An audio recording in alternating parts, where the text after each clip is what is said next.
Hey everybody, this is First We Dig. I'm Gabe and you're watching Soil Ones, the show with hot questions and even hotter wings. Today I'm joined by a very special guest, Clayton Diggs. For those of you who don't know, Mr. Diggs is a renowned archaeologist whose digs are made exemplary because of his deep found love for geotechnical engineering.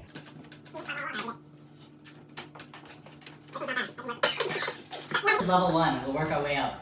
Before we get into the good stuff, what specifically is a geotechnical engineer, and what is their role on an archaeological site? Well, geotechnical engineers work to understand what is going on underneath. What type of soil there is it really wet? Are there any voids? And that's all really important for things like an archaeological dig. Whenever you dig, a lot of things can go wrong.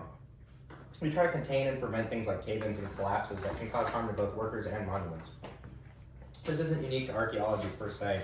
The same principles would be applied to like a retaining wall.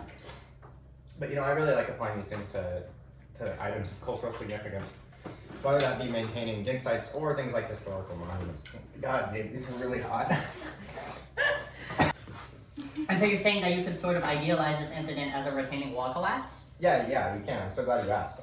This is why they pay me the big bucks, This example that we're about to see is a real kind of meat and potatoes thing. It's pretty simple, but I think it's worthwhile to walk through it.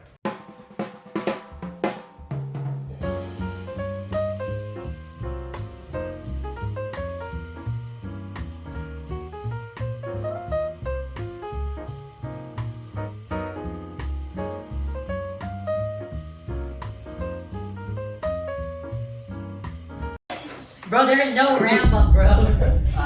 Wait. It's second wing. Okay. Let's see what you got, Gabe.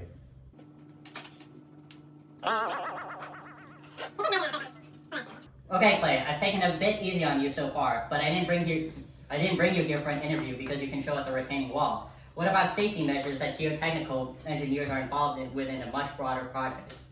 Yeah, the scope of my field is kind of a broad one.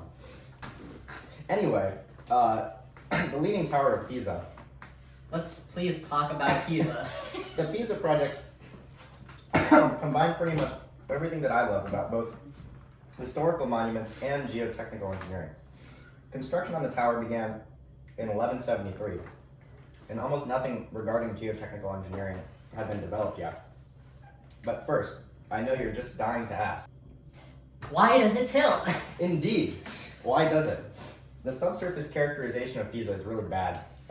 The combination of silty and clay soils, along with a high water table, renders the soil extremely unstable. In fact, the tower may have collapsed long ago if long breaks weren't taken for construction, which allowed the soil to be compacted. In 1989, a very similar structure collapsed, the Civic Tower of Pavia.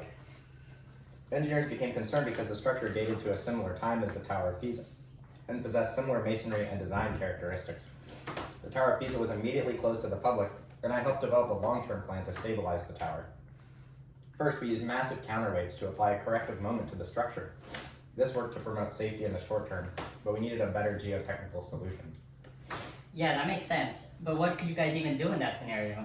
We had a limited number of options at the time. We considered draining the water table, but that wasn't a guaranteed fix, and it would only alleviate further tilting. Ultimately, we actually extracted soil from beneath the tower and slowly replaced it with concrete, using the counterweights and anchor weights to support the tower in the meantime. You ready, Clayton? Not particularly.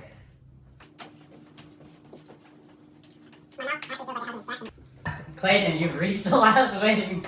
How did you feel? Thank you, Gabe. Aren't you going to ask me a question? So, Gabe, how did I do? I've seen better, but you've got nothing to be ashamed of today, Clay. I heard that your structures guest really breezed through the wings. What was her name again? Oh, Ira N. Beam? Yeah, she's something else, but nevertheless, you handle these wings better than a Proctor mold handles a 30th of a cubic foot of soil. Let's give one last round of applause for our guest of honor, legendary archaeologist and geotechnical engineer, Clayton Diggs. Oh, thank you. And we'll see you next time on Hot Soil.